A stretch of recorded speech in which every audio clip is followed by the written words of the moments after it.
Hello दोस्तों, नमस्कार, Radhe Radhe. Annu Sharma classes में आप सबका बहुत बहुत स्वागत है। अब हम लोग आचार्य रामचंद्र शुक्ल की ग्रंथ हिंदी साहित्य का इतिहास का वाचन कर रहे हैं, जिसकी आगे की कड़ी हम लोग शुरू करते हैं। चलिए हम लोग शुरू करते हैं।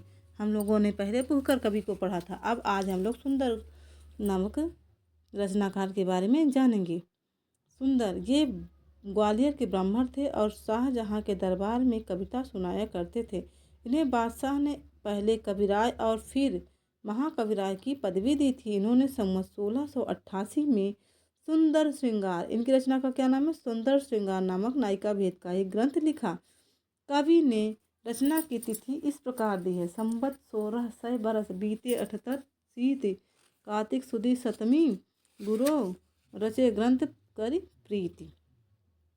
इसके अतिरिक्त सिंहासन बत्तीसी और 12 मासा नाम की इनकी 2 पुस्तकें और कही जाती हैं।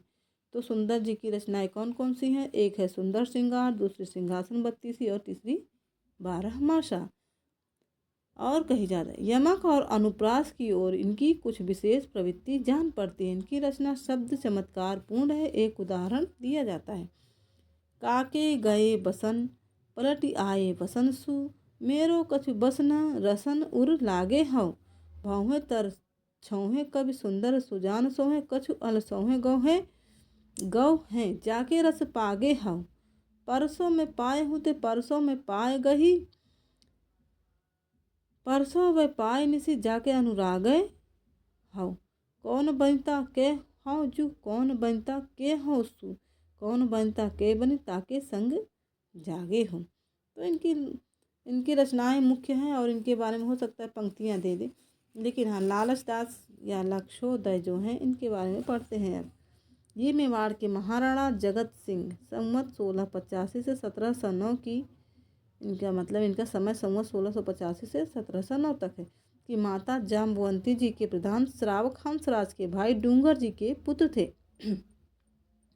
इन्होंने संवत 1700 में पद्मिनी चरित, लालच दास की रचना का क्या नाम है, लालचंद या लक्षोदय की पद्मिनी चरित नामक एक प्रबंध काव्य की रचना की, जिसमें राजा रत्नसेन और पद्मिनी की कथा का राजस्थानी मिली भाषा में वर्णन है। जायसी ने कथा का रूप जो रखा है उससे इसकी कथा का बहुत जगह भेद है। जैसे जायसी ने कथा का जो रूप जायसी ने हीरामन तोते के द्वारा पद्मिनी का वर्णन सुनाकर रत्नसेन को मोहित होना लिखा है, पर भाटो द्वारा एक बारगी घर से निकल पड़ने का कारण इसमें यह बताया गया है कि पटरानी प्रभावती ने राजा के सामने जो भोजन रखा हुआ उसे पसंद न आया।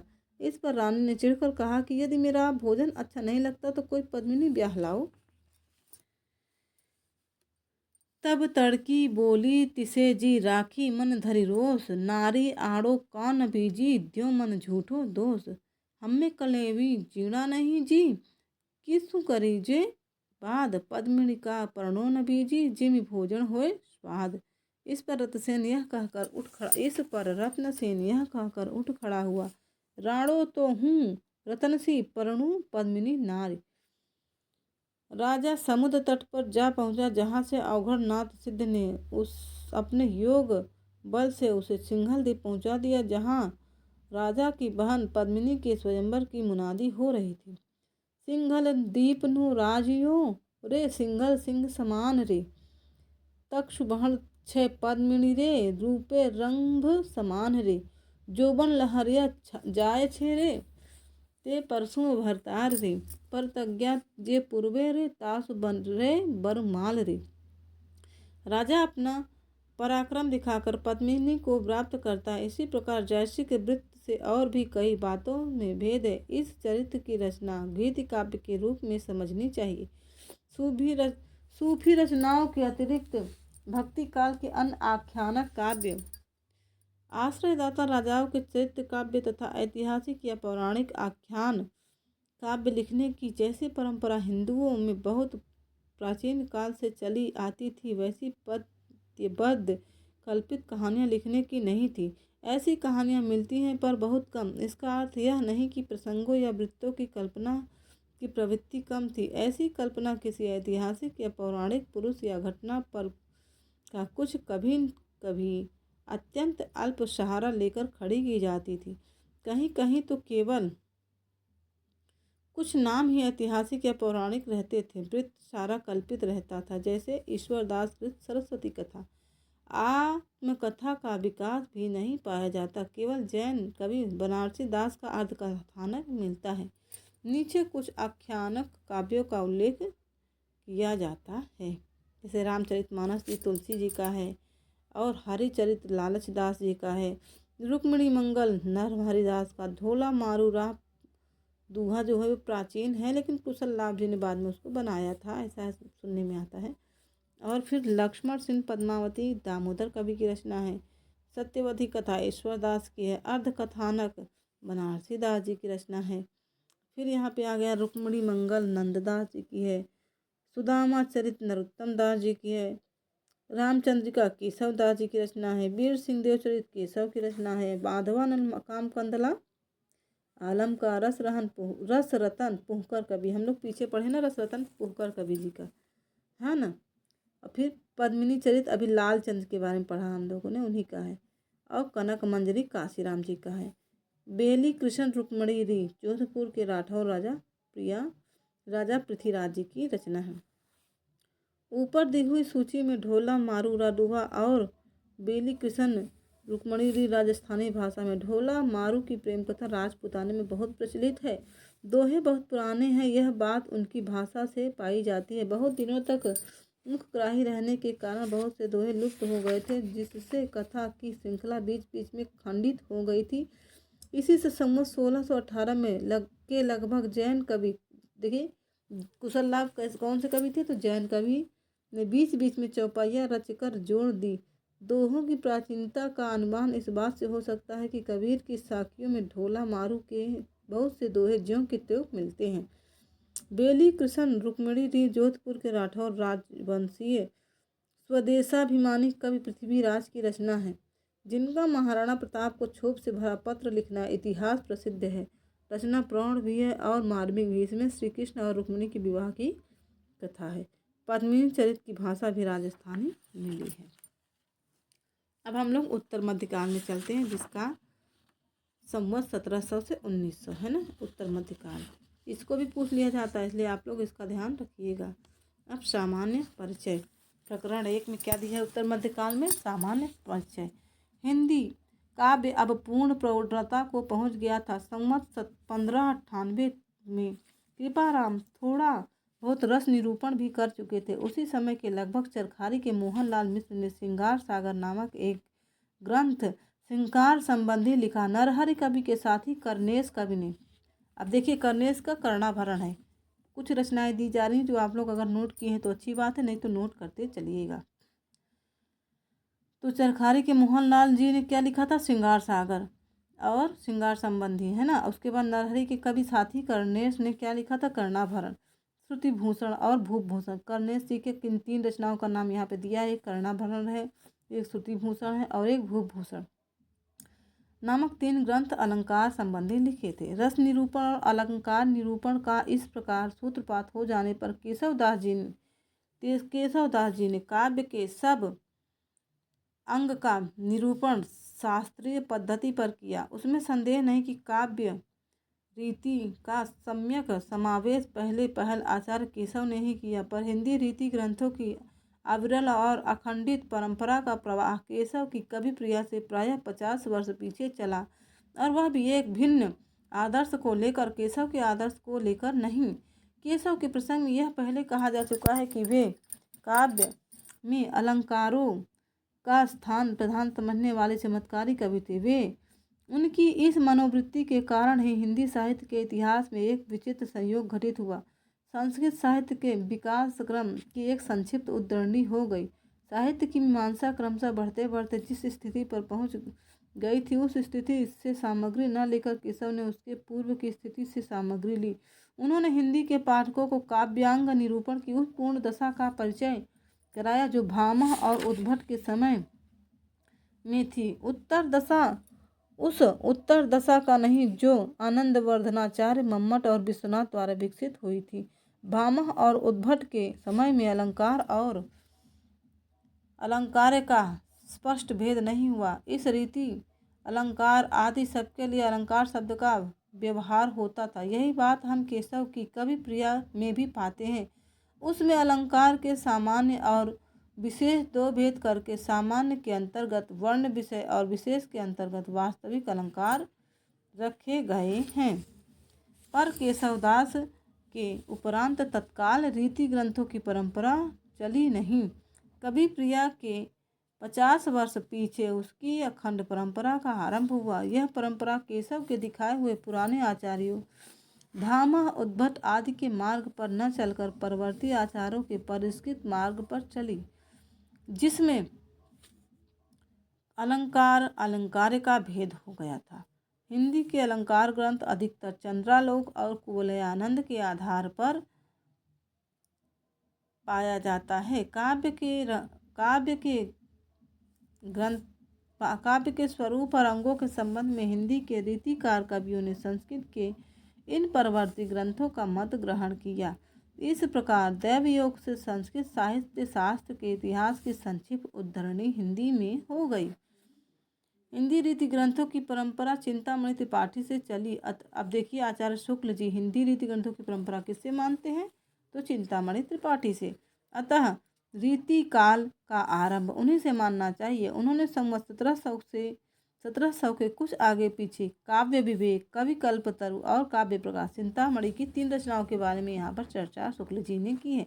एक है काव्य विवेक, एक कवि कल्पतरु और काव्य प्रकाश। ये 3 ग्रंथ लिखकर काव्य के सब अंगों का पूरा निरूपण किया और पिंगल या छंदशास्त्र पर भी एक पुस्तक लिखी। उसके उपरांत तो लक्षण ग्रंथों की भरमार सी होने लगी। कवियों ने कविता लिखने की प्रणाली ही बना ली कि पहले दोहे और अलंकार या रस का लक्षण लिखना, फिर उसके उदाहरण के रूप में कविता का सवैया लिखना। हिंदी साहित्य में यह अनूठा दृश्य खड़ा हुआ। संस्कृत साहित्य में कवि और आचार्य 2 भिन्न भिन्न श्रेणियों में व्यक्त रहे। हिंदी कार्य क्षेत्र में यह भेद लुप्त सा हो गया। इस एकीकरण का प्रभाव अच्छा नहीं पड़ा। आचार्यत्व के लिए जिस सूक्ष्म विवेचन या पर्यालोचन शक्ति की अपेक्षा होती है, उसका विकास नहीं हुआ। कवि लोग एक ही दोहे में अपर्याप्त लक्षण देकर अपने कवि कर्म में प्रवृत्त हो जाते थे। काव्यांगों का विस्तृत विवेचन, तर्क द्वारा खंडन मंडन, नए नए सिद्धांतों का प्रतिपादन आदि कुछ भी न हुआ। इसका कारण यह भी था कि उस समय गद्य का विकास नहीं हुआ था। जो कुछ लिखा जाता था वह पद्य में ही लिखा जाता था। पद्य में किसी बात की सम्यक मीमांसा या उस पर तर्क वितर्क नहीं हो सकता। इस अवस्था में चंद्रालोक को यह पद्धति ही सुगम दिखाई पड़ी। एक श्लोक या एक चरण में ही लक्षण कहकर छुट्टी ली। उपर्युक्त बातों पर ध्यान देने से यह स्पष्ट हो जाता है कि हिंदी में लक्षण ग्रंथों की परिपाटी पर रचना करने वाले जो सैकड़ों कवि हुए, वे आचार्य की कोटि में नहीं आ सकते। वे वास्तव में कवि ही थे। उनमें आचार्य के गुण नहीं थे। उनके अपर्याप्त लक्षण साहित्य शास्त्र का सम्यक बोध कराने में असमर्थ हैं।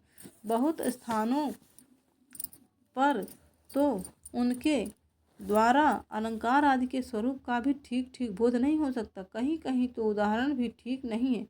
शब्द शक्ति का विषय तो 2 ही 4 कवियों ने नाम मात्र के लिए लिया है, जिससे उस विषय का स्पष्ट बोध होना तो दूर रहा, कहीं कहीं भ्रांत धारणा अवश्य उत्पन्न हो सकती है। काव्य के साधारणतः 2 भेद किए जाते हैं, काव्य और दृश्य। काव्य के 2 भेद किए, जिसमें श्रव्य है और दृश्य। इनमें से दृश्य काव्य का निरूपण तो छोड़ ही दिया गया। सारांश यह कि इन रीतियों पर ही निर्भर रहने वाले व्यक्ति का साहित्य ज्ञान कच्चा ही समझा जाना चाहिए।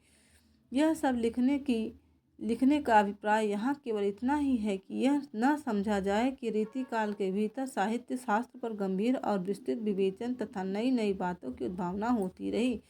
केशवदास के वर्णन में यह दिखाया जा चुका है कि उन्होंने सारी सामग्री कहाँ कहाँ से ली। आगे होने वाले लक्षण ग्रंथकार कवियों ने भी सारे लक्षण और भेद संस्कृत की पुस्तकों से लेकर लिखे हैं, जो कहीं कहीं अपर्याप्त हैं। अपनी ओर से उन्होंने न तो अलंकार क्षेत्र में कुछ मौलिक विवेचन किया, न रस क्षेत्र में। काव्यांगों का विस्तृत समावेश दास जी ने अपने काव्य निर्णय में किया है।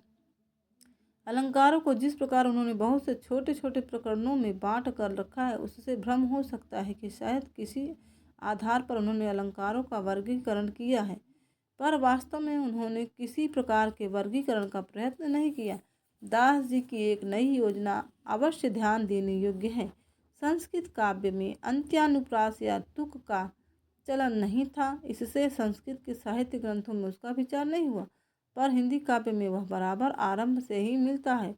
अतः दास जी ने अपनी पुस्तक में उसका विचार करके बड़ा ही आवश्यक कार्य किया। भूषण का भाविक छवि एक नया अलंकार सा दिखाई पड़ता है, पर वास्तव में संस्कृत के ग्रंथों के भाविक का ही एक दूसरा परिवर्धित रूप है। भाविक का संबंध कालगत दूरी से है, इसका देशगत से बस इतना ही अंतर है। दास जी के अतिशयोक्ति के 5 नए दिखाई पड़ने वाले भेदों में से चार तो भेदों के भिन्न योग हैं। 5वां संभावनातिशयोक्ति तो संबंधातिशयोक्ति ही है। देव कवि का संचारियों के बीच छल बड़ा पढ़ा देना कुछ लोगों को नई सूझ समझ पड़ा है। यहाँ पे देव कवि ने छल नामक एक संचारी भाव की उद्भावना की थी ना, उसी के बारे में शुक्ल जी यहाँ पे टिप्पणी कर रहे हैं कि देव कवि का संचारियों के बीच छल का बढ़ा देना कुछ लोगों को नई सूझ समझ पड़ा है। उन्हें समझना चाहिए कि देव ने जैसे और सब बातें संस्कृत के रस तरंगिणी से ली है, वैसे ही यह छल भी सब। सच पूछिए तो छल का अंतर्भाव अवहितता में हो जाता है। इस बात का संकेत पहले किया जा चुका है कि हिंदी के पद्यबद्ध लक्षण ग्रंथों में दिए हुए लक्षणों और उदाहरणों में बहुत जगह गड़बड़ी पाई गई है। अब इस गड़बड़ी के संबंध में 2 बातें कही जा सकती हैं। या तो यह कहें कि कवियों ने अपना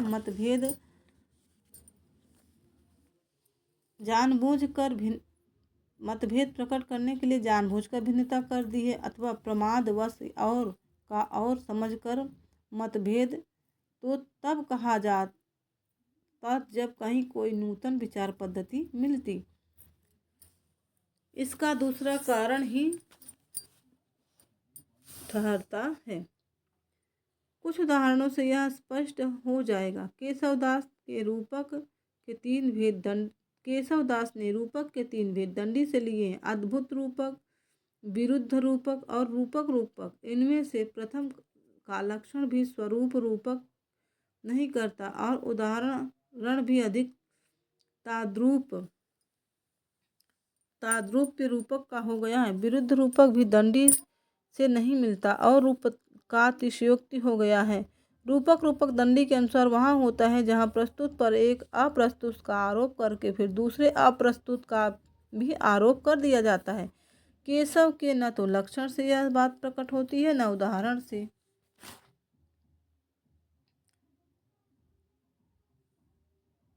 उदाहरण में दंडी के उदाहरण का ऊपरी ढांचा भर झलकता है, पर असल बात का पता नहीं। इससे स्पष्ट है कि बिना ठीक तात्पर्य समझे ही लक्षण उदाहरण हिंदी में दे दिए गए हैं। अब दूसरी बात है भूषण क्या? प्रायः सब हिंदी कवियों ने भ्रम, संदेह और स्मरण अलंकारों के लक्षणों में सादृश्य की बात छोड़ दी है। इससे बहुत जगह उदाहरण अलंकार के न होकर भाव के हो गए हैं। भूषण का उदाहरण सबसे गड़बड़ है। अब तीसरी बात, शब्द शक्ति का विषय दास ने थोड़ा सा लिया है, पर उससे उसका कुछ भी बोध नहीं हो सकता। उपादान लक्षण का लक्षण भी विलक्षण है और उदाहरण भी असंगत। उदाहरण से साफ झलकता है कि इस लक्षण का स्वरूप भी समझने में भ्रम हुआ, जबकि काव्यांगों का विवेचन ही नहीं हुआ, तब तरह तरह के बाद कैसे प्रतिष्ठित होते हैं। संस्कृत साहित्य में जैसे अलंकारवाद, रीतिवाद, रसवाद, ध्वनिवाद, वक्रोक्तिवाद इत्यादि अनेक वाद पाए जाते हैं, वैसे वादों के लिए हिंदी के रीति क्षेत्र में रास्ता ही नहीं निकला। केशव को ही अलंकार आवश्यक मानने के कारण अलंकारवादी कह सकते हैं। केशव के उपरांत रीतिकाल में होने वाले कवियों ने किसी बात का निर्देश नहीं किया, वे रस को ही काव्य की आत्मा या प्रधान वस्तु मानकर चले। महाराज जसवंत सिंह ने अपने, अब देखिए महाराज जसवंत सिंह की रचना का नाम आया भाषाभूषण। भाषाभूषण की रचना और चंद्रालोक के आधार पर की। तो महाराज जसवंत सिंह ने भाषाभूषण की रचना किसके आधार पर की? तो चंद्रालोक के आधार पर। उसके अलंकार की अनिवार्यता वाले सिद्धांत का समावेश नहीं किया। इन रीति ग्रंथों के कर्ता भावुक, सहृदय और निपुण कवि थे। उनका उद्देश्य कविता करना था, न कि काव्यांगों का शास्त्रीय पद्धति पर निरूपण करना। अतः उनके द्वारा बड़ा भारी कार्य यह हुआ कि रसों, विशेषतः श्रृंगार रस और अलंकारों के बहुत ही सरस और हृदयग्राही उदाहरण अत्यंत प्रचुर परिमाण में प्रस्तुत हुए। ऐसे सरस और मनोहर उदाहरण संस्कृत के सारे लक्षणों से चुनकर इकट्ठा करें तो भी उनकी इतनी अधिक संख्या न होगी। अलंकारों की अपेक्षा नायिका भेद की ओर कुछ अधिक झुकाव रहा। इससे श्रृंगार रस के अंतर्गत बहुत मुक्तक रचना हिंदी में हुई। इस रस का इतना अधिक विस्तार हिंदी साहित्य में हुआ कि इसके एक अंग को लेकर स्वतंत्र ग्रंथ रचे गए। इस रस का सारा वैभव कवियों ने नायिका भेद के भीतर दिखाया। रस ग्रंथ वास्तव में नायिका भेद के ही ग्रंथ हैं, जिनमें और दूसरे रस पीछे से संक्षेप में चलते कर दिए गए हैं। नायिका श्रृंगार रस का आलंबन है। इस आलंबन के अंगों का वर्णन एक स्वतंत्र विषय हो गया और न जाने कितने ग्रंथ केवल नखशिख वर्णन के लिखे गए। इसी प्रकार उद्दीपन के रूप में षट ऋतु वर्णन पर भी कई अलग अलग पुस्तकें लिखी गई। विप्रलंभ संबंधी 12 मासे में भी कुछ कवियों ने लिखे। विप्रलंभ संबंधी 12 मासे भी कुछ कवियों ने लिखे। रीति ग्रंथों की इस परंपरा द्वारा साहित्य के विस्तृत विकास में कुछ बाधा भी पड़ी। प्रकृति की अनेक रूपता, जीवन की भिन्न भिन्न चिंत्य बातों तथा जगत के नाना रहस्यों की ओर कवियों की दृष्टि नहीं जाने पाई। वह एक प्रकार से बद्ध और परिमित सी हो गई। उसका क्षेत्र संकुचित हो गया। वाग्धारा बंधी हुई नालियों में ही प्रवाहित होने लगी, जिससे अनुभव के बहुत से गोचर और अगोचर विषय रससिक्त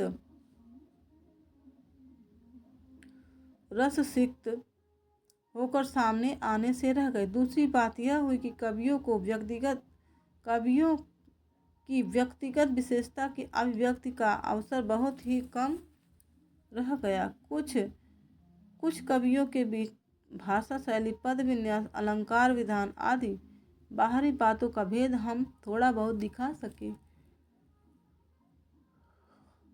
पर उनकी आभ्यंतर प्रवृत्ति के अन्वीक्षण में समर्थ उच्च कोटि की आलोचना की सामग्री बहुत कम पा सकते हैं। रीति काल में एक बड़ी भारी अभाव की पूर्ति हो जानी चाहिए थी, पर वह नहीं हुई। भाषा जिस समय सैकड़ों कवियों द्वारा परिमार्जित होकर पूर्णता को पहुंची, उसी समय व्याकरण द्वारा उसकी व्यवस्था होनी चाहिए थी, जिससे उस च्युत संस्कृति दोष का निराकरण होता जो ब्रजभाषा काव्य में थोड़ा बहुत सर्वत्र पाया जाता है, और नहीं तो वाक्य दोषों का पूर्ण रूप से निरूपण होता जिससे भाषा में कुछ और सफाई आती। बहुत थोड़े कवि ऐसे मिलते हैं जिनकी वाक्य रचना सुव्यवस्थित पाई जाती है। भूषण अच्छे कवि थे। जिस रस को उन्होंने लिया उसका पूरा आवेश उनमें था, पर भाषा उनकी अनेक स्थलों पर सदोष है। यदि शब्दों के रूप में स्थिर हो जाते और शुद्ध रूपों के प्रयोग पर जोर दिया जाता तो शब्दों को तोड़ मरोड़ कर विकृत करने का साहस कवियों का न होता। इस प्रकार की कोई व्यवस्था नहीं हुई, जिससे भाषा में बहुत कुछ गड़बड़ी बनी रही। भाषा की गड़बड़ी का एक कारण ब्रज और अवधि इन दोनों काव्य भाषाओं का कवि की इच्छा अनुसार सम्मिश्रण भी था। यद्यपि एक समान साहित्यिक भाषा किसी प्रदेश विशेष के प्रयोगों तक ही परिमित नहीं रह सकती, पर वह अपनी ढांचा बराबर बनाए रहती। काव्य की ब्रजभाषा के संबंध में भी अधिकतर यही बात रही। सूरदास की भाषा में यत्र तत्र पूर्वी प्रयोग, जैसे मोर, हमार, कीन, अस, जस इत्यादि बराबर मिलते हैं। बिहारी की भाषा में कीन दिन आदि से खाली नहीं। रीति ग्रंथों का विकास अधिकतर अवध में हुआ, अतः इस काल में काव्य की रचना ब्रज भाषा में अवधि प्रयोग अधिक मिले, है ना। इस बात को किसी कवि ने लक्ष्य भी किया है। दास जी ने अपने काव्य निर्णय, दास जी की रचना का क्या नाम है? काव्य निर्णय।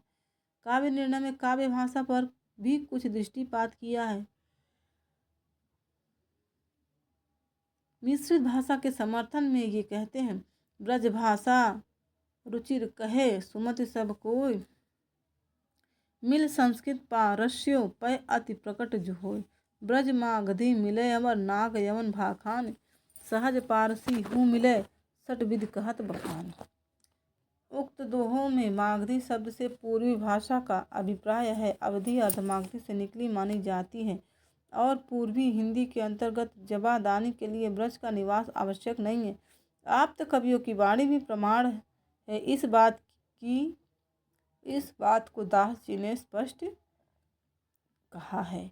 सुर केशव मंडन बिहारी कालिदास ब्रह्म चिंतामणि मतिराम भूषण सुजानिए, लीलावर सेनापति निपट निवाज नीति, नीलकंठ मिश्र सुखदेव देव मानिए, आलम रहीम रस खान सुंदराधिक अनेकन, सुमति भय कहा लो बखानिए, ब्रज भाषा हेत ब्रजवास हीनम अनुमानो, ऐसे ऐसे कवि न की बानी हुसो जानिए। मिली जुली भाषा के प्रमाण में दास जी कहते हैं कि तुलसी और गंग तक ने जो कवियों के शिरोमणि हुए हैं ऐसी भाषा का व्यवहार किया है। तुलसी गंग तु वो भय सुकविन के सरदार। देखिए मोस्ट इम्पॉर्टेंट पंक्तियाँ हैं और इसको बोला किसने है? तो भिखारी दास जी ने। क्या कहा है? तुलसी गंग तु वो भय सुकविन के सरदार, इनके काव्यन में मिली भाषा विविध प्रकार। इस सीधे साधे दोहे का जो यह अर्थ लें कि तुलसी और गंग इसलिए कवियों के सरदार हुए कि उनके काव्य में विविध प्रकार की भाषा मिली है, उनकी समझ को क्या कहा जाए। दास जी ने काव्य भाषा के स्वरूप का जो निर्णय किया वह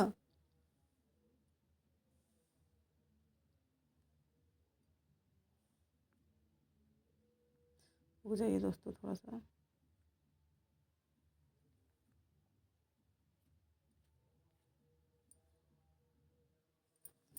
निर्णय किया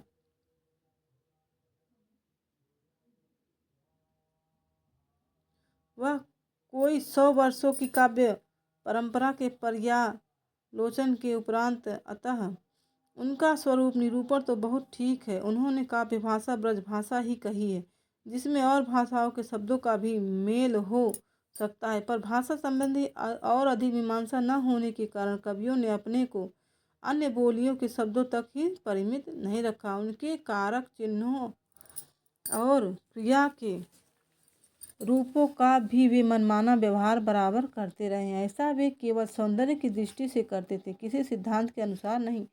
करना के भूतकाल के लिए वे छंद को आवश्यकता के अनुसार कियो कीनो करियो करियो कीन यहाँ तक कि किय तक रखने लगे। इसका परिणाम यह हुआ कि भाषा को वे स्थिरता न प्राप्त हो सकी जो किसी साहित्यिक भाषा के लिए आवश्यक है।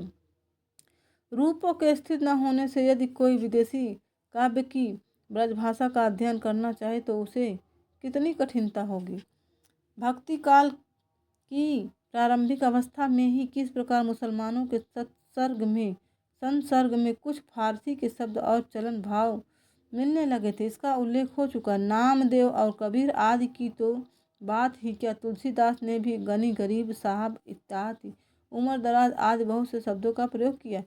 सूर में ऐसे शब्द अवश्य कम मिलते हैं।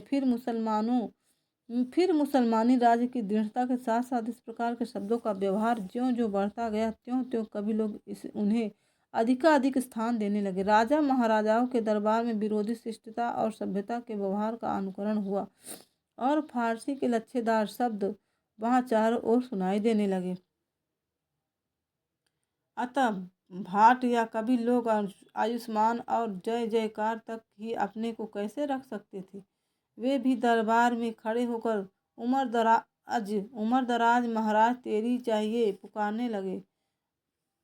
बखत बुलंद आदि शब्द उनकी जबान पर भी नाचने लगे। यह तो हुई व्यावहारिक भाषा की बात। फारसी काव्य के शब्दों को भी थोड़ा बहुत कवियों ने अपनाना आरंभ किया। रीतिकाल के ऐसे शब्दों की संख्या कुछ और बढ़ी, पर यह देखकर हर्ष होता है कि अपनी भाषा की सरसता का ध्यान रखने वाले उत्कृष्ट कवियों ने ऐसे शब्दों को बहुत ही कम स्थान दिया है। परंपरागत साहित्य का कम अभ्यास रखने वाले साधारण कवियों ने कहीं कहीं बड़े बेढंगे तौर पर ऐसे विदेशी शब्द रखे हैं। कहीं कहीं कहीं कहीं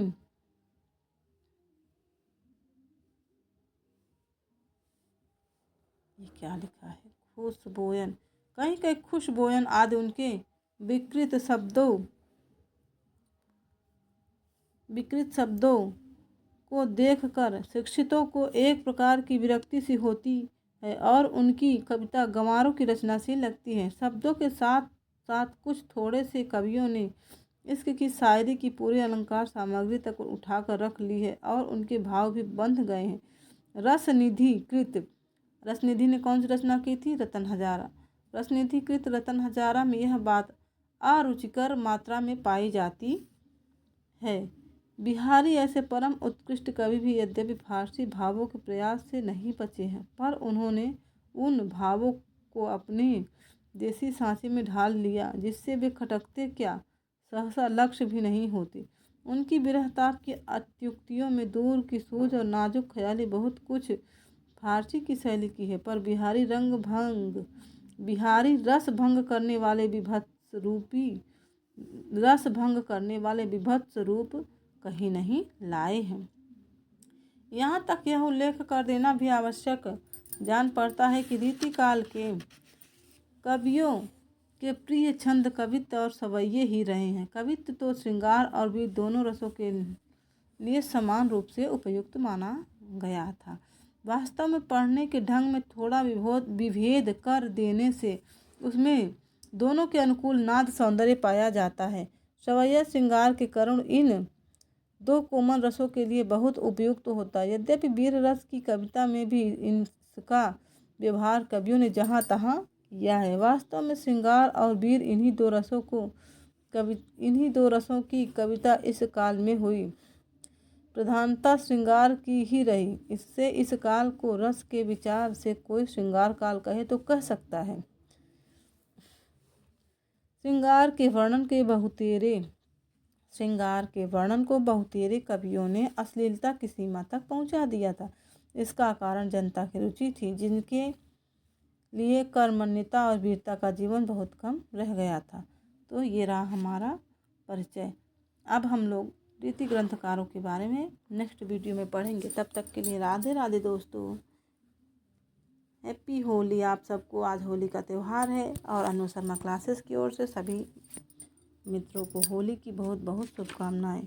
तो जाने से पहले हम आपसे बता दें कि आचार्य शुक्ल जी ने रीतिकाल की शुरुआत कौन से लेखक से मानी है। कृपया आप हमें यह कमेंट में ज़रूर बताएं। राधे राधे दोस्तों। चलो ठीक है भैया।